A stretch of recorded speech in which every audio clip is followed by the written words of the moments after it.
หันหนึ่งนาตาฟังเอาเด้อนาตาฟังเด้อเจ้าสาวผู้ดีไอ้ขอเจียวไปเด้คนเอ่ยโอ้คำเอ่ยสักเห็นกันแล้วก็เจ้าว่าเที่ยวใส่ไล่เลี้ยงเจ้าสั้นลาเจ้าสั้นลาเจ้ากันพ่อใดเรื่องบ่เป็นเรื่องลำพันอย่าสู้เม็นมั่งกันพ่อปลาคงควายให้กูนาทางไอ้พ่อพ่อตากให้เจ้าแน่พอเด้คำเอ่ยโอ้คำเอ่ยโปเอาเด่งกอมเหล่เอาไล่ลมกอมกะตาเจ้าสั้นลาเจ้าสั้นลาเจ้าดำขึ้นกับบ่ลาบ่พ่อลาเสียสีว่าเสียดีกี่สะพิใสคนจีไว้เบาสั้นดีสะดีซ้ำแจงเบา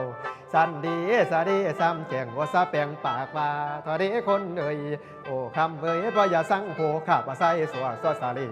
น้องเจ้านั้นน้องเจ้านั้นเขาบอกมากะจังสีวติทรงวันลุนวันนี้ขากองบุญเยียบสัตท่าจังสัมพังพ่อแล้วพระเจ้าเฮือกให้มุมฟังทอดีคำเอ่ยโอ้คำเอ่ยบ่อย่าสั่งโผข้าบ่เข้าหน้าสิเลิกงานลงจากหันลงจากหันไปตะงอนมาหาไปโคหลายคนทางพระหังกันยามเศร้าไว้เจ้าสั้นดีกะเสียเมื่อบ้านเจ้าผีใส่ลำกะเสียเมื่อบ้านข่อยประมาลำซ้ำซอยอย่าลืมข่อยได้ละอุ่นคนโพให้สิจากคนโพดีปลาละนอหมื่นนี่ว่าหันหน้าปอตาลมขอได้บ่ขอ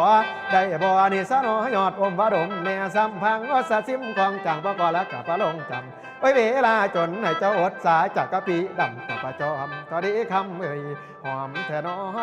ไฟนอกพี่ใส่นั่นเล่ากุย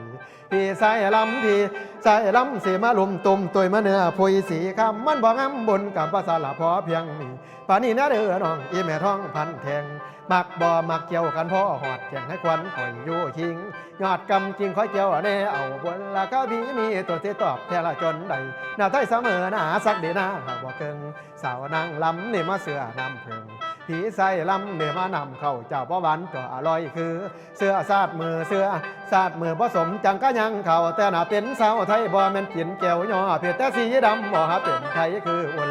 เกี่ยวระบ่ซ้ำนี่ละตีไอ้บ้านสังผู้ซ้ำไอ้ผู้ซ้ำไอ้บ่งำขอกระตาคุณเพราะว่าบุญละกุศลนี่บ่คือคุณน้องว่าจังใดท้องก่อนให้ว่าก่อนเจ้าก่อนโอ้คำเอ้ยข้าบ่มักอ่างหาไล่ถิ่นอิ่มเลยน้องเจ้านั้นน้องเจ้านั้นสาบ่เปยแล้วก็เปยเลยถ้านอคุณแล้วก็เปยเลยถ้านอคุณละข้าบุญแนมนำอารามตาทานอนี่จังสันตีเพิ่นว่าตาผสมคิวแนมนำจะบ่ลำบ่ว่าเกี่ยวตากามพอนอนำเยกสัมปะลงขอนวันเดียวเกี่ยวนำปะนอนำเยกสัมปะลงขอนวันเดียว